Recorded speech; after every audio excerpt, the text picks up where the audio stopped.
이렇게 목사님들과 사모님들 앞에도 간증하게 돼서 너무 감사를 드리고요. 무엇보다도 불영 간증을 해달라고 하는 이용대 목사님 전화를 받고 굉장히 당황을 했습니다. 왜냐하면 제가 한동안 불영의 열매가 없어서 하나님 앞에 죄송하고 마음에 괴로워하던 시점이었거든요. 그래서 저는 현재 불영의 열매가 없기 때문에 간증하기가 어려울 것 같습니다라고 제가 다시 전화를 드렸습니다. 그러니까 목사님이 그럼 옛날 거라도 하라고.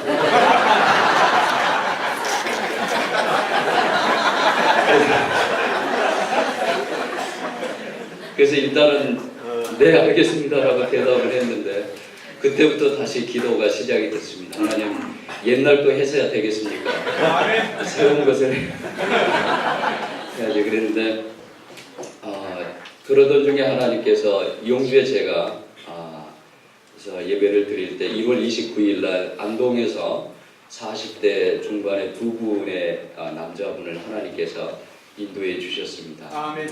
한 분은 이제 평생을 이제 교도관으로서 이렇게 근무를 하다가 너무나 이게 마음이 찌들어 가지고 거기를 그만두고 이제 요양사로 수고하시는 한 분하고, 한 분은 도예가로서 도자기를 만드는, 그래서 안동에서 굉장히 유명하면서 전국대회에서도 1등을 한 앞으로 이 촉망되는 그분이었는데, 하여튼 두 분 다는 기독교 배경은 전혀 없습니다.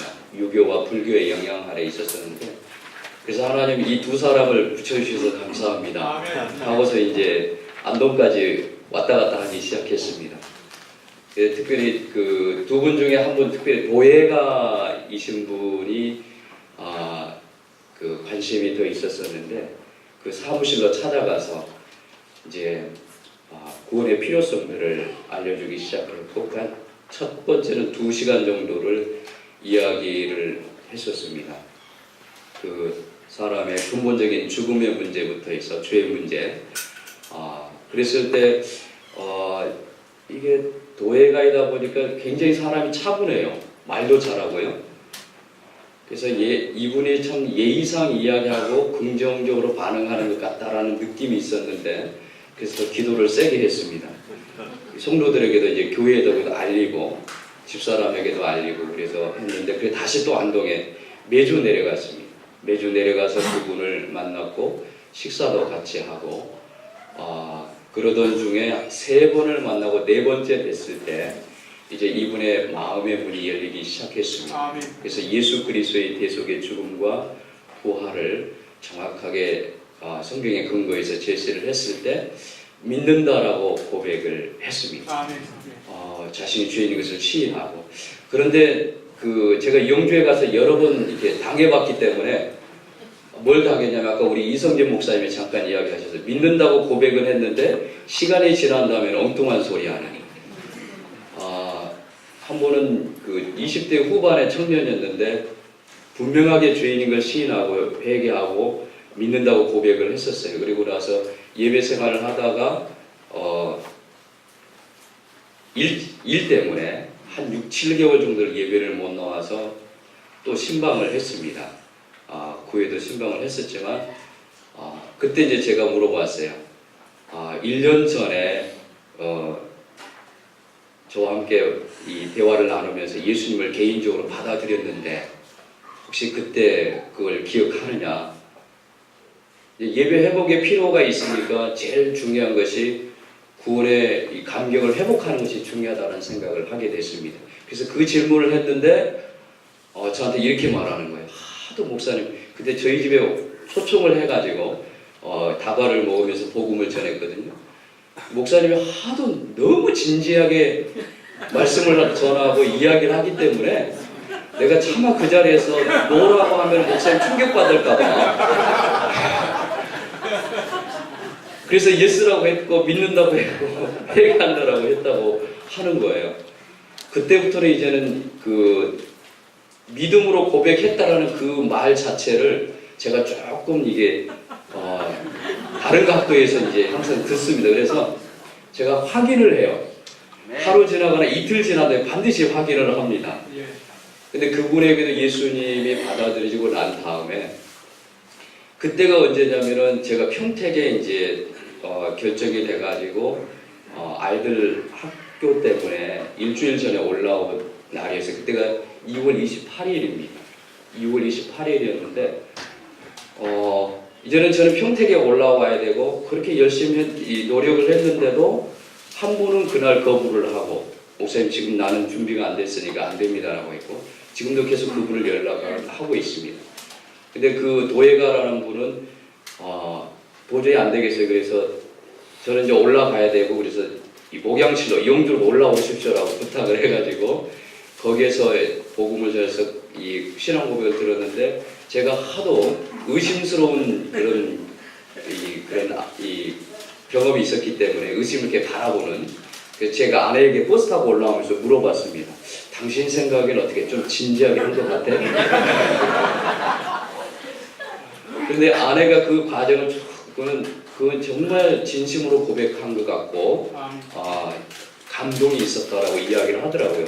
그러면서 올라오는 시간이 너무너무 행복하고 좋았어요. 하나님 이 감격이 평택에 가서도 유지되게 해달라고 기도했었는데 그러고 나서 이 평택에 도착해서 그 주간에 문자를 보내면서 암송 구절을 제가 요한일서 5장 12절을 보내줬습니다. 지금도 지금 문자를 주어가면서 하나님의 말씀 앞에 설 수 있도록 하고 예배를 체크하고 있는데 문자를 보내면 답장이 옵니다. 지금 제가 그 마음을 지키고 있고 앞으로 성장하기를 원합니다라는 문자 연락을 받습니다. 그럴 때마다 너무 행복하는데요. 그래서 평택에 와가지고 이제 우리 손 목사님 부부께서 20년 동안 씨를 뿌려놓은 그곳에 이제는 추수하는 일을 제가 해야 된다는 마음에 강력한 부담감이 있어가지고 하나님 불령의 열매가 없으면 목사로서 상당히 부담감이 있는데 일이 잘 되든 안 되든 간에 결정적으로는 주님이 부르신 근본적인 목적은 불령인데 이 불령이 되지 않는다면 진리를 아는데 이르도록 돕는 것도 더 성장의 과정으로 이르도록 돕는 것도 브레이크가 걸리는데 먼저 불령의 열매가 1차적으로 저에게 있어야 되겠습니다. 목사인 저에게 있어야 되겠습니다라고 간절히 기도했습니다. 그래서 제가 늘 이제 기억하는 말씀이 목사님들, 사모님들 잘 아시는 디모데전서 2장 4절 말씀을 늘 묵상을 하면서 이제 3월 한 달을 보냈는데 하나님께서 기적적으로 세 분에게 복음이 전해졌고 믿음의 고백을 하는 거듭나는 놀라운 역사가 있었습니다. 한 분은 85세 되신 분인데 신방을 했고 이제 성도들에게 이제 기도해 달라. 그다음에 새벽에 기도하러 나온 분들에게 기도해 달라 부탁을 했고, 근데 그분이 항상 저에게 뭐라 그랬냐면은 목사님 나는요 초등학교도 안 나왔기 때문에 이해도 잘 안 되고요. 저는 기억력도 없고요. 그러니까 내가 뭘 말하는지도 잘 몰라요. 맨날 이렇게 하시던 분이에요. 근데 신방을 했는데도 또 그 이야기를 하시는 거예요. 그래가지고 제가 그분에게 이제 그런 말 스탑 그만하십시오 하고서 이제 제가 따라서 하라 그랬습니다. 나는 이해할 수 있다. 나는 깨달을 수 있다. 나는 믿을 수 있다. 라는 그 고백을 하게 하고 난 다음에 복음을 전하기 시작을 했습니다. 근데 그분이 11시쯤에 그 예수 그리스도의 대속의 죽음과 부활을 받아들이신 거예요. 85세 있으니까 더 긴장을 하죠. 이건 또 뭔가 생각합니다. 근데 그 옆에 있는 며느리가 너무너무 기뻐하는 거예요. 그러면서 그 며느리가 나중에 와서는 다음날 저에게 와서는 목사님이 복음을 전하는 법을 내가 정말 구체적으로 배우고 싶습니다 그러더라고요. 그러면서 이제 기도하고 떠나오면서 제가 그 며느리에게 부탁을 했습니다. 내일 다시 꼭 물어보십시오. 분명히 할머니가 나는 잘 기억이 안 되고 5분 전에 했던 2분 전에 했던 것도 기억을 못하고 엉뚱한 소리 하시니까요. 그래서 꼭 물어보십시오라고 부탁을 했는데 그 다음날 확인 전화를 했습니다. 일어나서 아침에 식사를 하면서 물었는데 그렇게 기억력이 없던 그 할머니가 예수님이 자신을 위해서 죽으셨고 부활하셨음을 믿는다고 했고 죽으면 천국에 갈 수 있다라고 고백을 했다고 합니다. 그래서 너무너무 감사하고요. 또한 어제 네, 어제 그제입니다. 화요일 날 한 분을 신방을 했는데 그 아들이 어렸을 때부터 이제 신앙 안에서 자란 거예요. 근데 그 한 성도님이 저한테 뭐냐면 천국에 갈 수 있냐고 물어보면은 갈 수 없다고 항상 이야기를 한대요. 지금까지 20몇 년을 교회 안에서 말씀을 듣기도 하고 대학교 가기 전까지 그렇게 했다고 하는 그분이, 그래서 그분을 위해서도 계속 새벽에 기도했어요. 거듭 나름의 역사가 있기를. 그래서 신방을 이제 했는데 그분이 없는 거예요. 출근하고. 그래도 할 수 없다. 그럼 이분하고 교제나 하자 하고서 막 이제 말씀의 교제를 나누는데 한 6시 50분 됐는데 갑자기 쏙 들어오는 거예요. 놓칠 수 없잖아요. 하나님 주신 기회라고 생각하고. 그래가지고 잠깐 앉아서 우리 데이트 좀 하자고 그러면서 이제 확인을 좀 했습니다. 근데 그분이 다 믿어요. 99.9%가 해결이 돼 있는 거예요. 하나님의 존재 인정하죠. 창조 인정하죠. 그 다음에 그 성경에 하나님의 말씀인 거 인정하죠. 예수님이 십자가에 죽으신 것까지 인정하죠. 죄 용서하신 것까지 인정을 해요. 그래서 물어봤어요. 그럼 오늘 좀 어디 가냐 그러니까 지옥 간대요.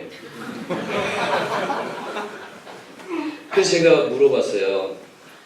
뭐가 이렇게 이 천국에 갈 수 있는 길을 알고 있는데 왜 지옥 간다고 이야기를 하느냐라고 질문을 딱 던지니까 그 청년이 뭐라 그러냐면은 내가 왜 2000년 전에 그 예수를 지금 내가 왜 믿어야 돼요? 지금 믿는다고 해서 그 죄가 용서해져요? 이 문제에 걸려 있었던 거예요. 그래서 성경을 믿는다고 이 선언을 했기 때문에 그럼 성경에서 그 답을 찾아주면 믿겠느냐 그러니까 믿는다고 하는 거예요. 그때 하나님의 영께서 제 마음에 생각나게 했던 구절이 히브리서 10장 11절로 14절의 말씀이었습니다. 11절에서는 제사장의 제사는 이 죄를 없게 못하지만 그러나 예수 그리스도는 한 번으로 영원한 속죄를 이루셨다. 14절에 와서는 그분께서 거룩하게 된 자들 영원히 속죄하셨다는 그 말씀을 딱 내가 읽으면 안 되니까 본인이 직접 읽으라고 했어요. 읽고 난 다음에 이제는 내가 믿습니다라고 딱 고백해요. 그리고 나서 또 의심스럽게 바라봤습니다. 이거 확인을 해. 저는 계속 확인을 해야 되거든요.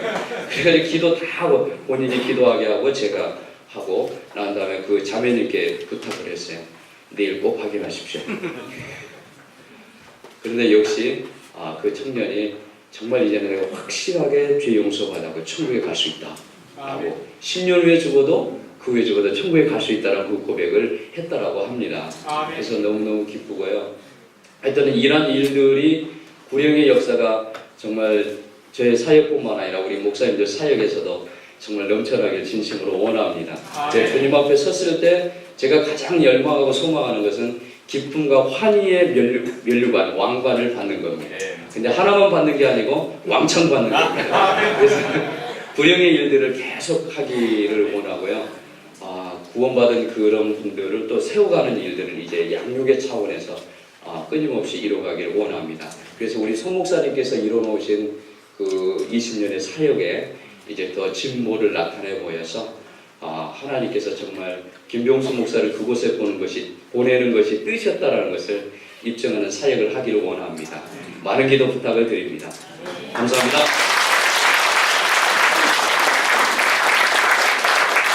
이어서 부산 산상 성수침례교회